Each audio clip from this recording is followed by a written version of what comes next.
Afternoon, folks.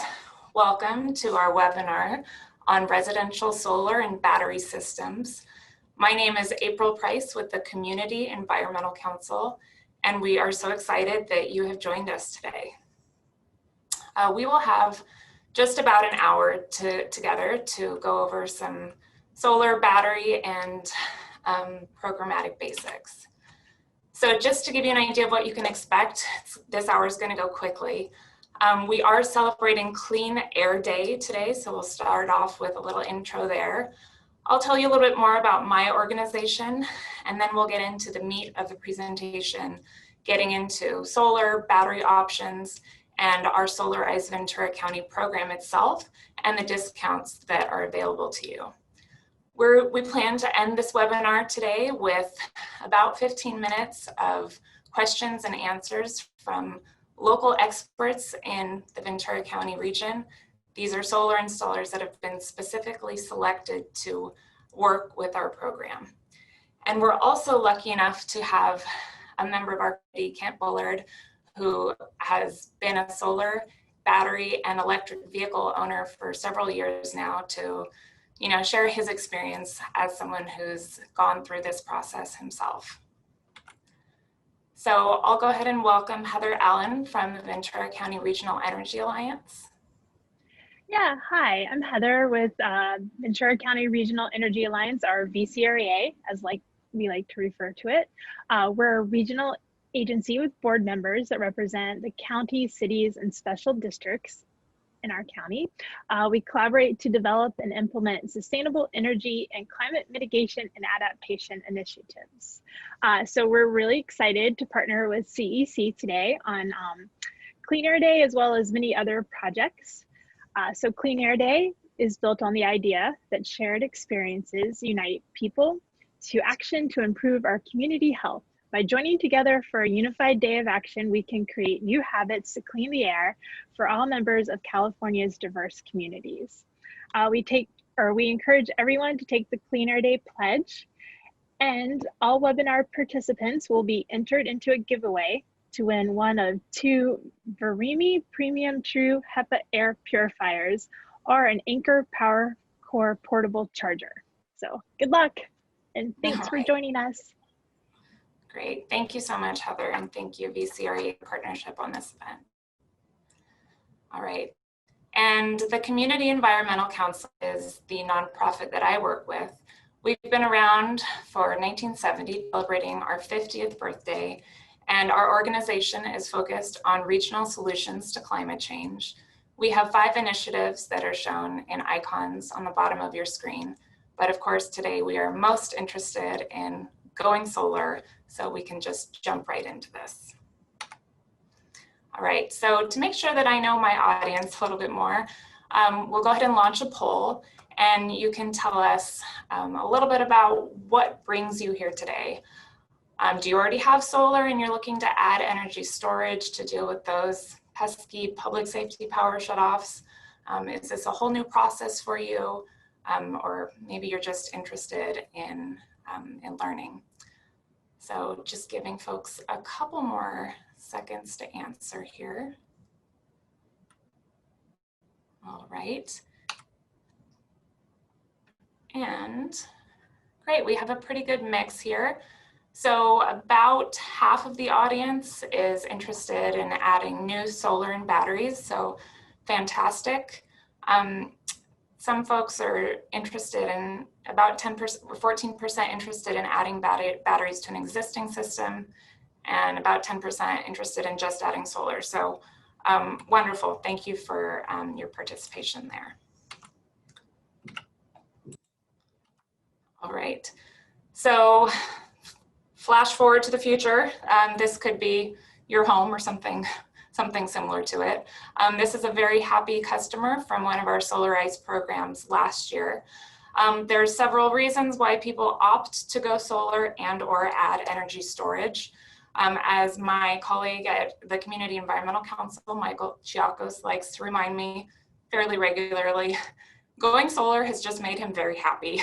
So he rides his bike up to his home, sees his solar panels, and gets a lot of joy from that experience.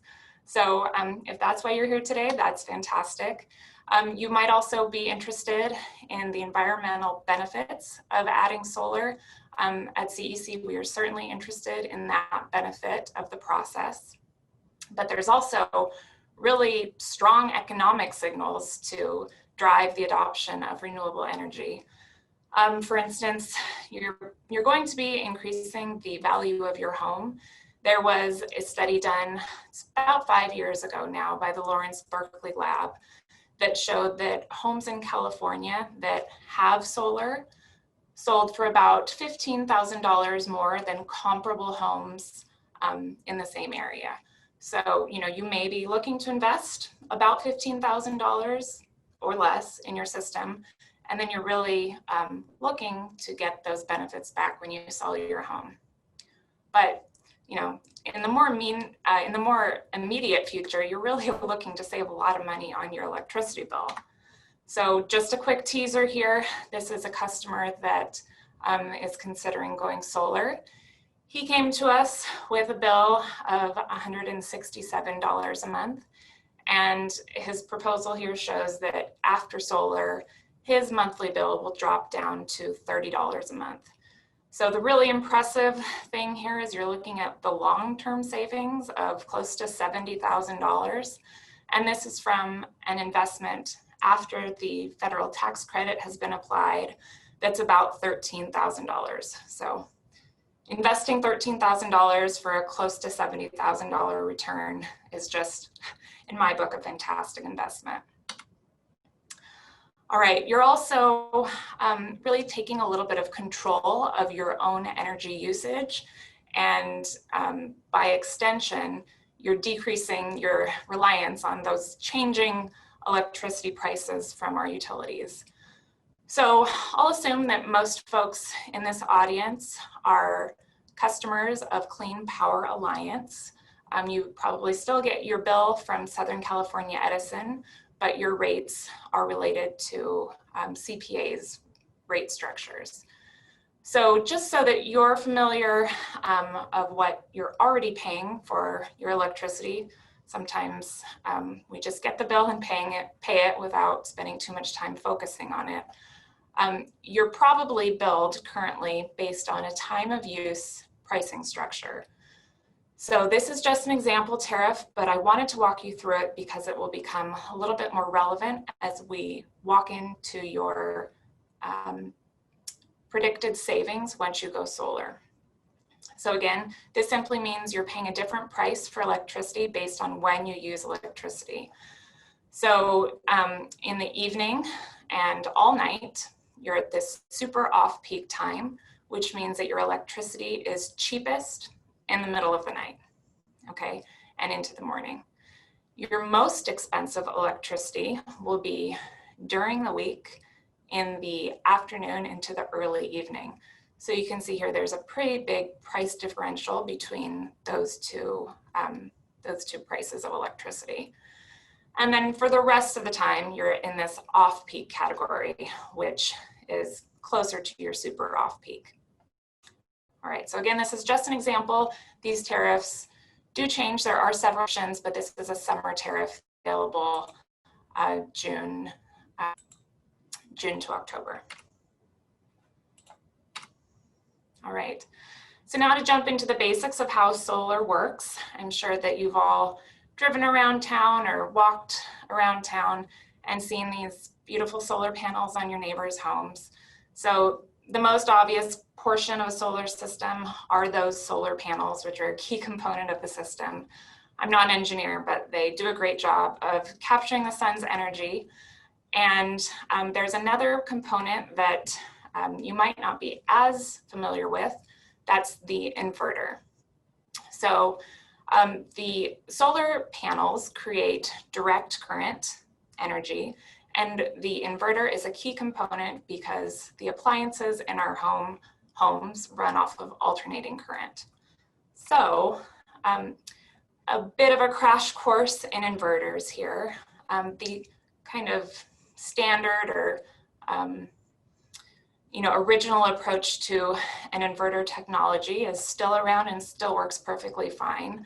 And it would be called a central or string inverter. So this is one larger piece of equipment that, again, changes the DC to AC current, and it would be mounted probably in your garage.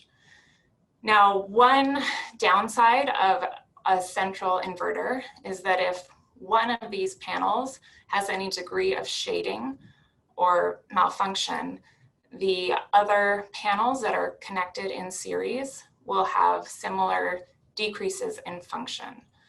So the industry has come up with two solutions to address those potential challenges, or those challenges, and they are the microinverter option and power optimizer option.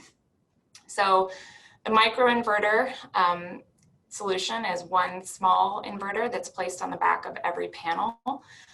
And the power optimizer has one centralized inverter, but one component that's on the back of each panel. And both of these have very similar results in that, again, the shading of one panel won't decrease the power output of your of all of the other panels. And both of these technologies also allow you to monitor the production of the panels on a panel by panel basis. So at this point, introduced a good amount of information to you, and I forgot to mention that you can ask questions while I'm talking through this that are ready to answer questions as you type them. So as I mentioned, we have representatives from two solar companies, California Solar Electric and CECSB Power Solutions, that can answer your questions right away if you write them into the Q&A. And perhaps you see a question that someone else wrote that you are also interested in hearing the answer to, you can go ahead and thumbs up that question. Okay. All right, so we're back to our centralized system here. We walked through solar panels and the inverter. This system is going to maintain a connection to the electrical panel and to the grid. Now, a lot of people ask me, all right, so I'm going solar, should I just go off grid? Well, if you have a cabin in the woods, going off grid can be a fantastic solution, but most of us who live in a more urban area actually get quite a few benefits from maintaining our connection to the grid once we add solar. And that's because the utilities bill our solar production and our other electricity usage through something called net energy metering, so net metering here. So the basics here are that as your solar system produces energy, it's going to send those kilowatt hours first into your house. Now, you might not need all of the kilowatt hours that your system produces in the middle of the day, right? You might be back at work, or you might be out enjoying a beautiful sunny day yourself. So those excess kilowatt hours aren't wasted, but they're sent back onto the grid. And your electricity meter will run backwards, and you will receive a monetary credit for each of those kilowatt hours that is sent onto the grid from your. Now, the value of those kilowatt hours will be based on the value of the electricity at the time that it was produced. I know, it's a lot. So I'll walk you through an example. So here is a picture from a solar customer's net energy metering bill here. And this is 1 day worth of electricity consumption. You can see here that when the bars are above 0, this customer is using electricity from the grid. And when the bars, sorry, they're a little bit light, but when the bars are below 0 here, this customer is sending their electricity back onto the grid and accumulating credits. So, as we talked about earlier, in CPA's Clean Power Alliance's summer tariff that I introduced earlier, the on-peak price is about 25.5 cents. Off-peak is a little bit cheaper, and super off-peak is the cheapest electricity. So you can think of cheapest from the grid, but most valuable from a production standpoint. So let's walk through this customer's day, or let's start in the middle of the night. All right, this customer is using a lot of electricity in the middle of the night. Any guesses what's going on here? That's right. This person is charging an electric vehicle. This person knows that it's the cheapest to charge their EV when the grid electricity is the most affordable. So great planning here, charging electricity, starting at around midnight and ending at around 5 a.m. All right, then they're waking up using a little bit of electricity, and then hey, the sun starts shining around 8 or 9 o'clock in the morning, and those excess kilowatt hours are sent back onto the grid. This customer is now accumulating credits here that are close in value to the off-peak price. All right, at around 2 o'clock, when we move into on-peak pricing, we're starting to accumulate even more valuable credits. So these credits are close in value to 26 cents per kilowatt hour. All right, then maybe this person comes home from their day out and about and uses a little bit more electricity from the grid. So although you might say, hey, there's a lot more area above the zero axis, this person is using more electricity from the grid. Well, that's not a problem here because this customer is accumulating high value credits. So in this month, they're actually rolling over these excess credits from day to day and then month to month. And as a CPA customer, you get one true up. You're billed for your electricity every month, but then you get one true up that counts your excess electricity every April. All right, so this is for an EV user. This graph here might be for a more typical user who hasn't quite yet adopted electric vehicles. So you can see here, they're using a little bit of electricity from the grid in the middle of the night, sending electricity during the day, and then using more electricity in the evening. So again, this process is called net energy metering. All right, so my organization has been working to support the adoption of renewable electricity in the community for more than a decade. And when we go out and talk to people in the community, these are the concerns that we hear, and these are maybe concerns that you share too. It's who to work with, how do I know what to buy, how much should this cost? There's a lot of confusing information around in the industry, honestly. So about 9 years ago, we launched our Solarize program, which has helped over 800 homeowners in the Central Coast add renewable energy to their homes. And within Ventura County, we've helped about 250 homeowners. So the basics of this program are, we are just trying to make this a little bit easier and a little bit more affordable for the average homeowner to make the jump and to go solar. So how does this work? Well, the first step is making sure that you are working with a reputable company.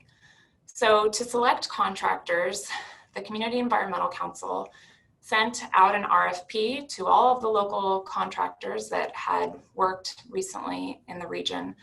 And these companies applied to work with us.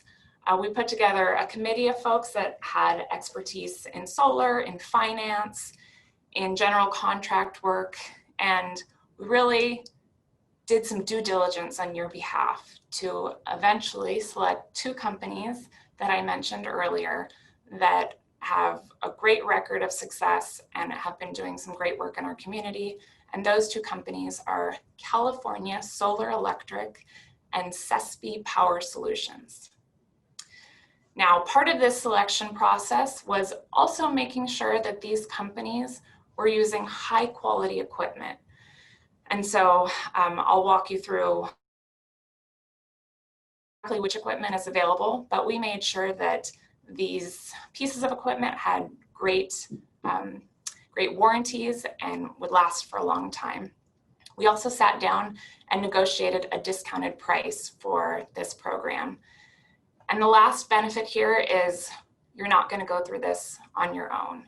So myself and my colleague, Aubrey Baker, who is also answering questions via chat, are here to provide support. So whether you're looking at bids from these two local solar companies, or maybe you already have bids from another company and just want to make sure that you're looking at a reasonable offer, we're happy to sit down via phone call or Zoom and really help you consider your options. All right, so really the goal here is to bring more renewable energy to the county. We want to do so by keeping those economic benefits local, and we want to make sure that the economic benefits stay in your pocket too. So this is really working to bring down the costs of solar and making sure that you're getting a quality installation that you won't have to pay more for to fix in the future. All right, in order to be eligible and to participate in this discounted program, you will need to own a home in Ventura County. So the gist here is that we negotiated discounted pricing for a limited geographic range for a limited time. So you basically just need a place to put your solar. Most people do opt to mount their solar or have their solar mounted on their roof. So I say appropriate roof here. Now, what do I mean appropriate roof? Well, a lot of roofs can be appropriate. You certainly need to have a sunny roof. So shading is, definitely an impediment when it comes to solar. And you're also going to want to have a roof that faces towards optimal solar production. So you're getting the most solar production with a southern facing roof. But as I mentioned a few slides ago, the energy that's produced in the early evening is going to be of very high value. So a west facing roof can also be a great option. And perhaps you might have, a east and west facing roof. If you want to do two roof faces, that can be a good choice. So in addition to the direction of your roof, you're also, you should also think about the condition of your roof. Now, basically you want to put solar panels on a surface that is well prepared and doesn't need to be replaced in the near future. So if you're thinking, my roof is up for replacement, in the next couple of years, well, this is a great time to pair those projects together. There can be some tax benefits in doing so, and working with a roofer and the solar installer together really allows for some comprehensive planning. Now, if you have a red tile roof or a concrete roof, those are also appropriate for solar installs. I know that there are some installers that kind of shy away from doing that work, but again, we have vetted these solar companies and ensure they, in most cases, can work with a variety of roofs. I mentioned that this is a limited time program, so this program is planned to run through December 9th. And that simply means that you would need to sign a contract with one of our vetted installers before that date. Now, whether you go solar through our program or not, there are some exciting federal incentives to support you in this process. There is currently a 26% federal tax credit that would apply to your solar installation, and that would apply to not just the equipment, but to the entire project. Now we are getting into, it's October already, that snuck up on me.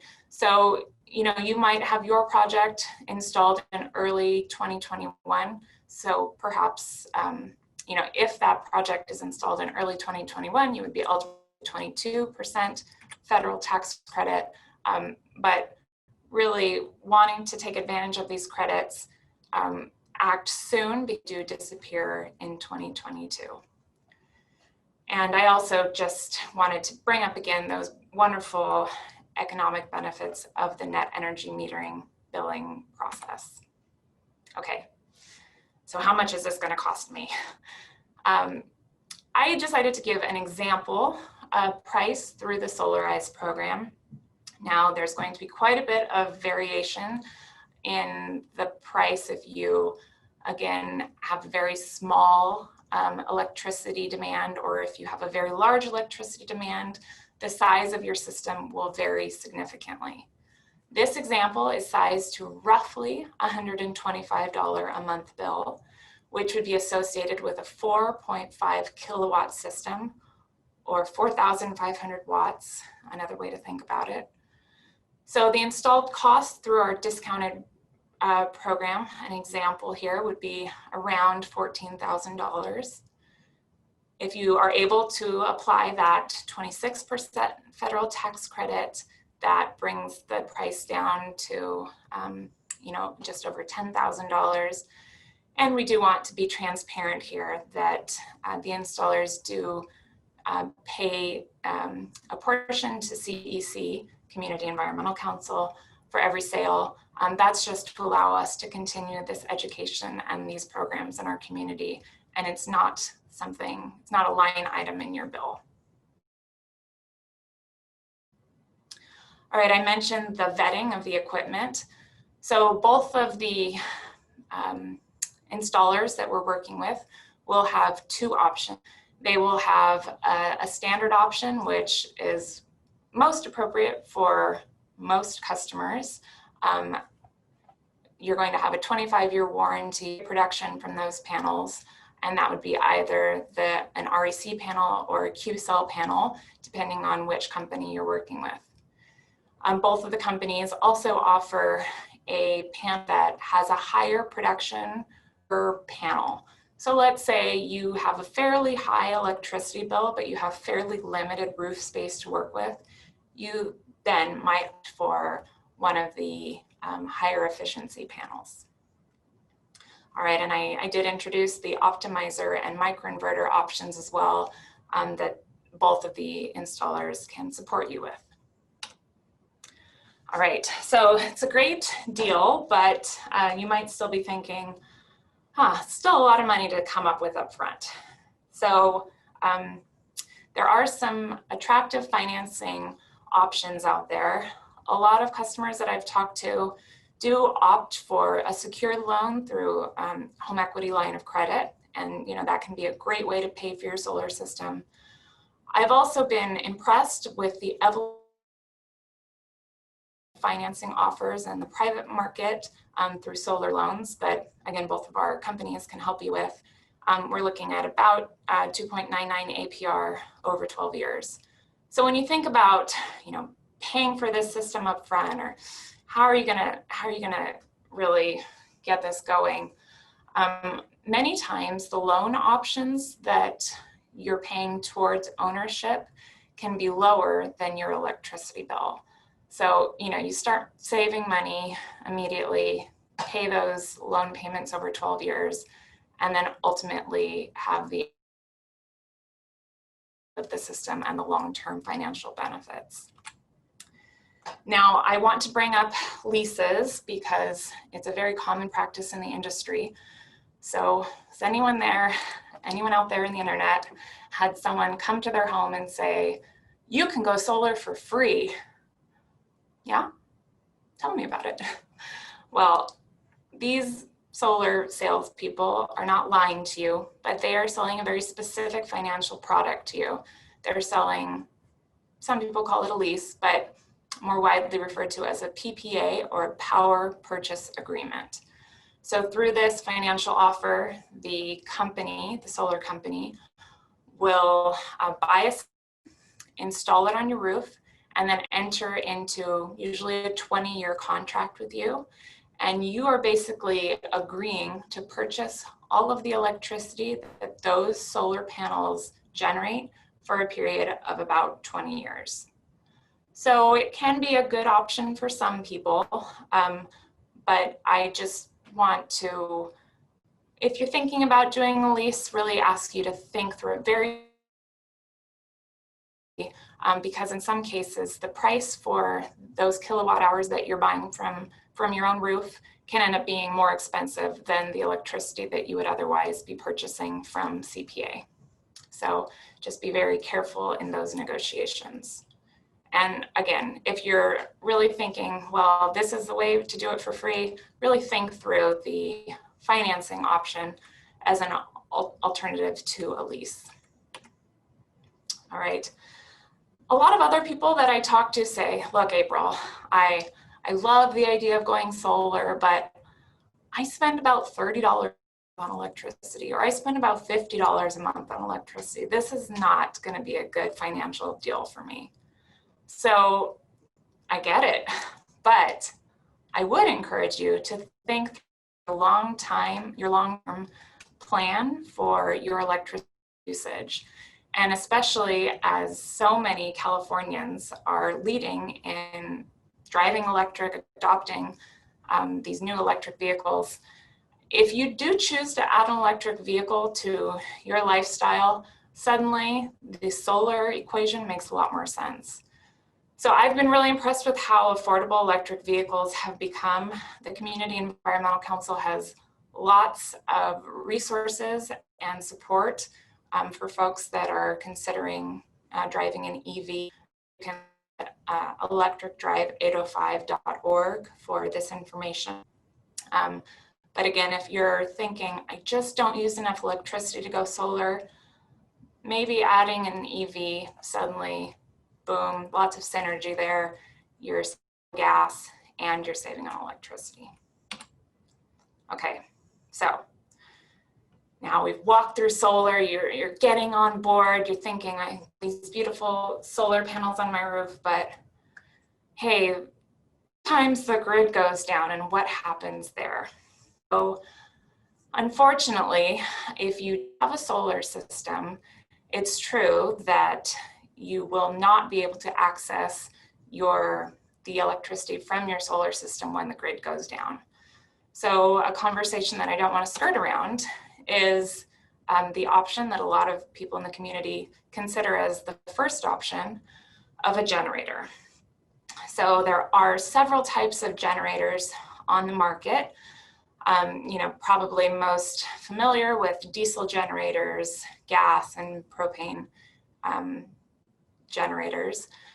And so these do provide backup power, but again, they have emissions associated with them. You need to, of course, have access to a fuel type, to a fuel source in the event of a power outage. And from our perspective at CEC, we're really trying to start a non-fossil fuel option during power outages. Now, there are a couple of options on here that might be good if you are really just looking for really small support during an outage. And so these would be, they're often called electric generators, but they're listed here as battery generators or solar generators. These are basically just small pieces of equipment that you would plug into your wall to charge up. And then during an outage, you can use these fully charged pieces of equipment to run maybe one piece of other equipment off of. Maybe your CPAP machine can run off of one of these pieces of equipment, or another critical piece for you. Now these pieces of equipment are often used more in camping or off-grid, well, mainly more like camping applications. They come with collapsible solar panels. So just wanted to introduce this and not skirt around this, but the options for the Solarize program are going to be much less hands-on. So this is going to be something you're going to pick up, carry around. It's going to be very hands-on and really only good for very specific applications. Now, you might be familiar with more mainstream centralized power backup solutions, such as the Tesla Powerwall is, very industry leading here. The SunPower, there's also a SunPower product that is available through our program. Now, again, the difference here is that these batteries are going to be wired into your home and wired into your solar system, so that in the case of a power outage, this is going to be seamless. It's going to automatically come on and power your home. In addition to operating when the power goes down, these batteries are going to cycle on a daily basis so that they will get charged up with electricity every day. And then in the evening, again, when the power is most expensive, these will turn on and charge a portion of their charged power into your home so that you are avoiding those excessive kilowatt hours. So again, the benefits here of getting one of these load shifting batteries or one of these cycling batteries is that you're going to have power when the grid goes down. Is going to happen automatically. That idea of load shifting, I brought up as well, avoiding the most expensive electricity and also the dirtiest electricity. So again, you will be storing your clean, renewable electricity from your solar panels and then using that same electricity in the evening after the sun has gone down. There's also some fantastic regional grid benefits. So it's a really forward-thinking way to support the grid and the state's climate goals. So in the evening, when the sun just goes down, it's not just your solar system that stops producing, but it's all the solar throughout the entire state. So by being more resilient in your home, you are able to reduce your stress on the grid. From a price perspective, these technologies are also eligible for the 26% federal tax credit, or 22% for next year. There's also an additional incentive. I'm sorry, I wrote the acronym here, but this stands for Self-Generation Incentive Program. And this incentive is available from the state and can be applied to the batteries that are available through this program, as long as they are, again, cycling on a regular basis. So there's some numbers in front of you. We're looking at a really quick example here. A Tesla Powerwall through our program would be in the neighborhood of $15,000. You're looking at a federal tax credit of close to $4,000. This is a real estimate of the SGIP. So at the end of the day, closer to a $9,000 investment. All right, and also if there are any folks on this webinar that live in a high fire zone and are medical baseline customers, please do follow up with one of our installer partners here, because there are special incentives through that SGIP, Self-Generation Incentive Program, that mean free batteries for this specific class of customer. So if you're thinking, yes, these batteries sound wonderful for me, there are a few things that you want to think through. First of all, how big of a battery do you really need? Do you really want your whole house backed up in an outage, or are you really looking for a few critical loads? So the electricians with these solar companies can help you think through and plan for that connection. You also want to think through where you want to have the battery. Many people put these inside, but in some cases they can be mounted on the outside of the home. Whether you already have solar or not through the Solarize program, it doesn't matter if you have solar or not for the battery aspect of our offering. And then quickly, will you participate in demand response programs? So through, what does demand response mean? It's basically a way for our utilities to ask customers in the region to reduce their demand on the grid when there is an especially high usage on the grid. So through the Clean Power Alliance, they have offerings for folks that have the type of batteries that we've just discussed, or who have smart thermostats. basically it's a program that you enroll in, and when you get alerts saying, now do it now, you can say, now do it now means it's an event, an energy saving event. So this would be something you can opt into doing, saying, yes, I will reduce my home's draw on the grid by turning on my battery. So that just means that your battery will start powering your home rather than drawing electricity from the grid. So this is a way to get fairly modest compensation, but it's a really great way to participate in reducing the demand on the grid.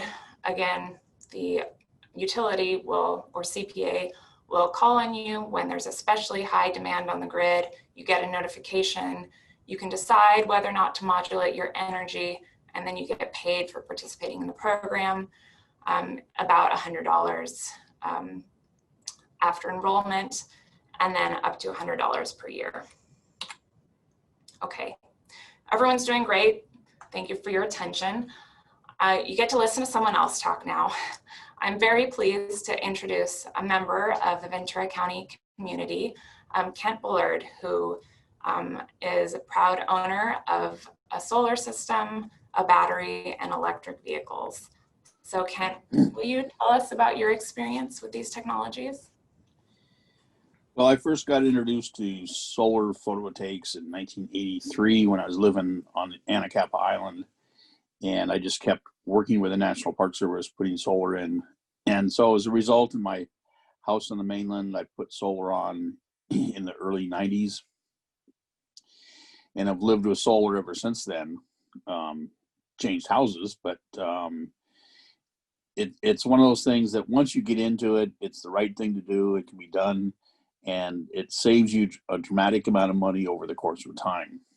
Much more money than you'd ever earn if you invested the same amount in a CD now. Our current solar system I installed 10 years ago when we moved to this house. I actively sought out a house with a southwest facing roof. We're off of Kimball, just a little bit on the side of Kimball, so we're right on this sort of the edge of the fog line, and so we get a good afternoon sun onto our solar panels.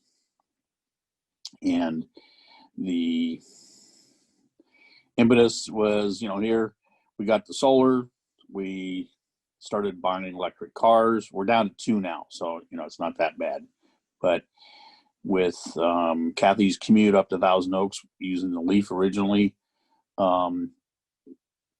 without incorporating the savings for driving a vehicle, the simple payback on our solar system would have been about 10.7 years. But in the case of commuting every day to work in Thousand Oaks, deferring that cost with the solar electricity, because we generate 100% of the electricity for our home plus charging the cars, we saved about $2,500 a year, and applied that to the simple payback on our solar systems. We were paid back in about 4 years, and so we've been running free for the last 6 years. So solar is very doable. I have a 4.2 kilowatt system. I'm in Ventura. We do not have air conditioning. We do not have a hot tub, but we got 2 electric cars that I drive around all the time. I'm charging at home over 96% of the time, and I'm driving on sunshine. Next slide. And my solar system, I mounted the inverter in the garage and a sub panel. And about 1.5 years ago, I decided to take the plunge and go to a battery. We got a single battery. It has about 13 kilowatts of energy storage, which is enough to run our house for a day. And the key thing is that with the solar battery is without the battery, again, you lose power, the inverters kick off. In this case, you lose grid power. The gateway with the Tesla system will keep the house running on the battery and provide power. And then the next day when the sun comes up, the inverter does come on because it sees a grid identical power through the gateway, and the panels come up and they continue to recharge the battery. And so you can run on a virtually continuous basis, depending upon what your load is and what your battery capacity is, as long as Edison is deciding to shut power off. The one complication I had was previously I had installed a level 2 car charger in my garage. And as a result, if I wanted to charge my cars on the Tesla battery and the solar, I might have needed to add a second battery. So my car charger is on my utility side of my battery, but I do have a 110 volt outlet that's dedicated for car charging, so I can trickle charge my cars if I need to. So it all works out. I would prefer not to get into an extended test period with Edison, but it could well happen. And we're still going to be able to drive. We're still going to be able to do everything we want. I'm still going to be able to watch TV, still going to be able to get on the internet. I'm still going to have my porch light turned on in the front so I annoy the neighbors because they don't. That's an important factor. And again, with the savings for the past 6 years, we've been running free. There is actually, Edison charges you $10 a month to be connected. But I do get a rebate from Edison. They pay me a whopping, 3.5 cents a kW last year. And I got a rebate check for $76. So that reduces my monthly payment to about $5 a month for electricity. So it's one of those things that it makes total sense. If you got the house, you know, people put solar on and they think, oh, life is great. And then next thing you know, they're dipping their toe in the water and they got an electric car and then they get a battery and then they start talking about, you know, Beyond Beef and stuff like that. They start drinking the Kool-Aid a lot, but it's pretty easy to adopt a green lifestyle using solar to start off with. That's it. Great. Thank you so much, Kent. And you brought up something that other people have brought up in Beyond Beef? something else. In the Q&A, you mentioned being paid for your excess solar production. So I'd just like to clarify, you know, I walked through an example of net energy metering and the fact that you do get credits based on the value of electricity when it's produced. But in Kent's example, he actually produces on net at the end of the year more electricity than he uses. And so that's what we're referring to when you're getting that check in the mail. CPA will send you a check for about 3 to 4 cents per kilowatt hour based on the wholesale rate of that excess electricity. So, but it makes absolutely no sense to try and put a bigger solar system on at the cost to generate 3 cents a kW. right. And also, when you apply for the rebate with the California Solar Energy Rebate Program, they look at your existing electric bill. And this is a problem when you want to add like an electric car. It'd be another load you don't show yet. But they will not rebate amounts greater than 110% of your existing history. The 10% is to allow for foggy days and things like that. But they're not going to give you a 10 kW system for a 4 kW load so you can generate 3 cents a kW. They're going to take that same money and apply it to another solar system for another person for another person's benefit. So they are, they're not in the solar fiscal generation business. They're in the solar application business. Okay, great. So thank you so much for sharing your story. I'd like to invite our solar installers online to answer a few more questions. So from California Solar Electric, we have Cam Campbell. Hey, Cam. And from CECSB Power Solutions, we have Ish Goldstein. Hey, Ish. Okay. So, hi, everybody. So great. I will ask a couple of questions from the audience. So maybe Ish, you want to take this first one?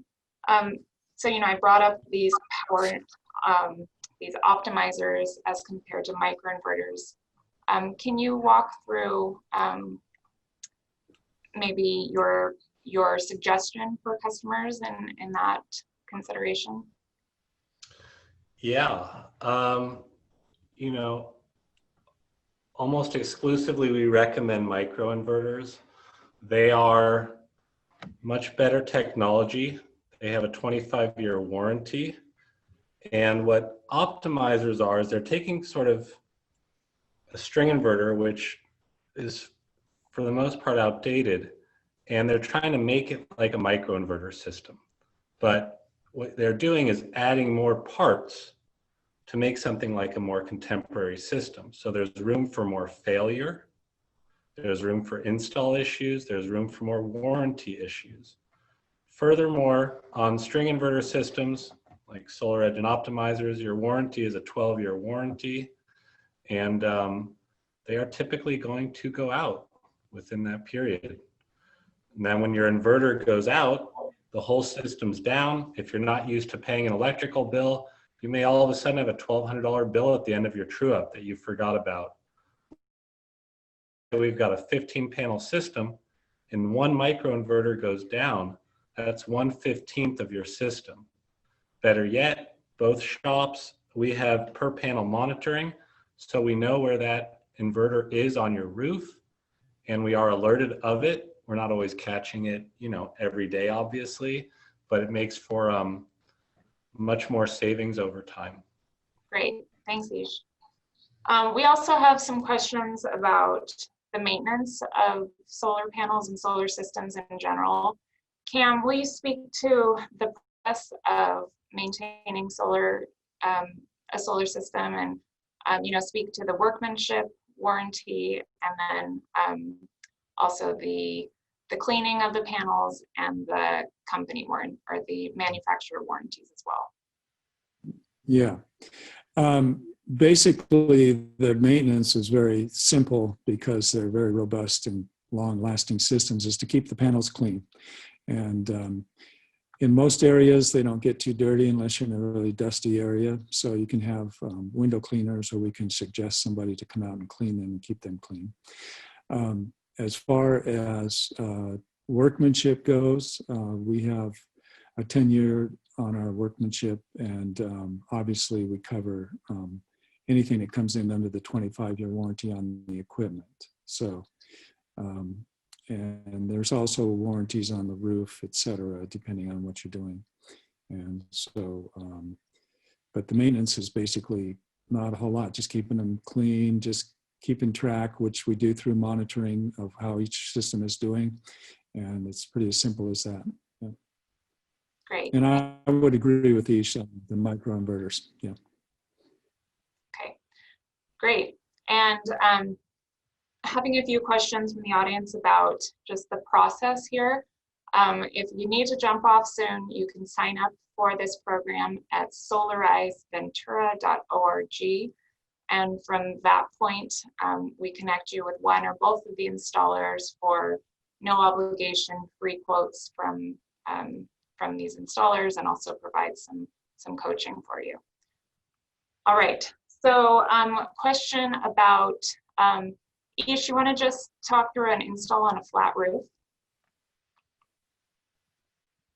Sure. So on a flat roof, depending what type of roofing material, if it's rolled comp, or sometimes there's membrane roofing, we want to ensure the quality of the roof.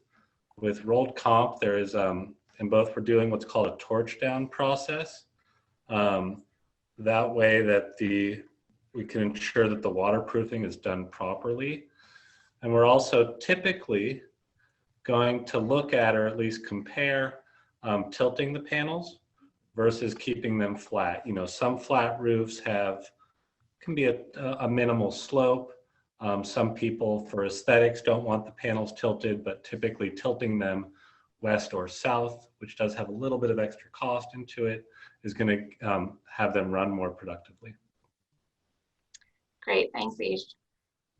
And let's see, Cam, can you speak to just the timeline of getting solar installed and when you can expect to have everything signed up and be eligible for the federal tax credit?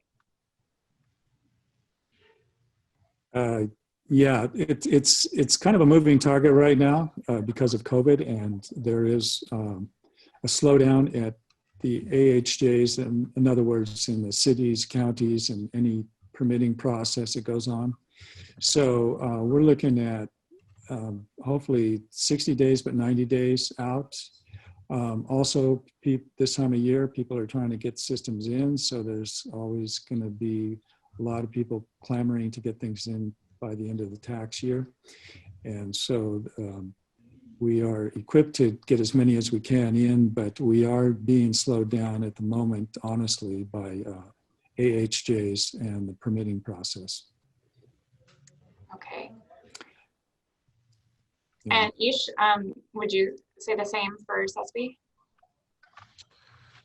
Yeah, there are, as Cam said, there are county delays. You know, today, for instance, for Agora Hills, they're using one inspector for 2 cities. You know, we're depending on the install. Some we may be able to get to a bit quicker. Know that batteries, you're going to be looking at for Tesla supply issues. Installs not being until we can't get the batteries and are probably booked through that month at the moment.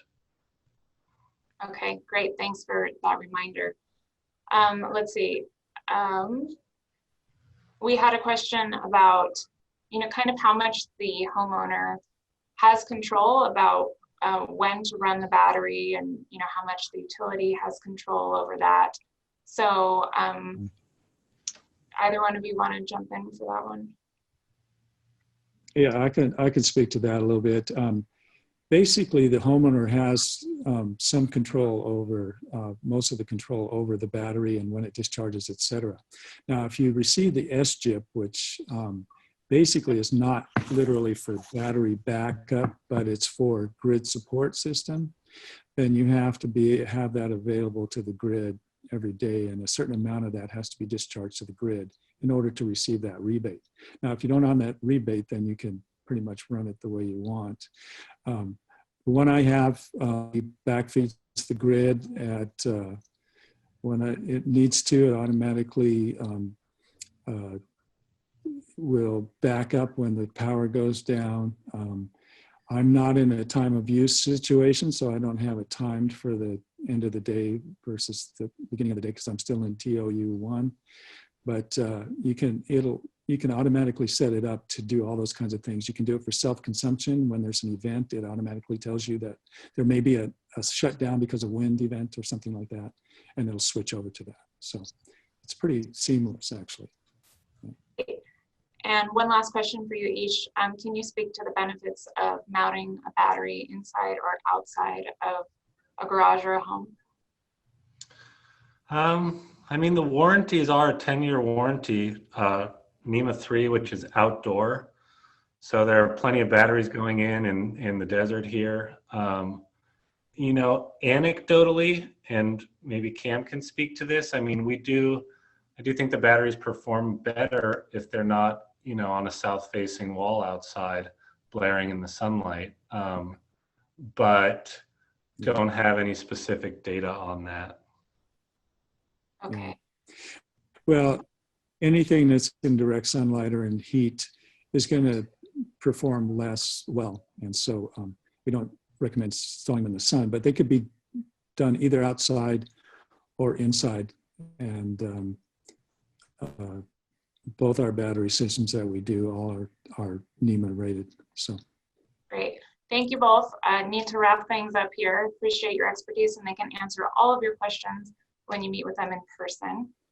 Just to remind folks on this webinar of next steps, please do visit solarizeventura.org, solarizeventura.org, to sign up for this program and to get you in touch with these fantastic installers. and from personalized support from myself and my colleague Aubrey. Also want to thank our partners in this program, City of Camarillo, City of Ventura, VCREA, City of Thousand Oaks, and the County of Ventura. And finally, just to remind you about my organization, the Community Environmental Council. We were happy to be named a 2020 California Nonprofit of the Year. And again, we work to reduce the impacts of climate change locally. So I'd like to thank everyone for your attendance and participation. Again, here's next steps, or you can call us at 805-335-1810. Have a wonderful rest of your day and stay healthy, stay safe.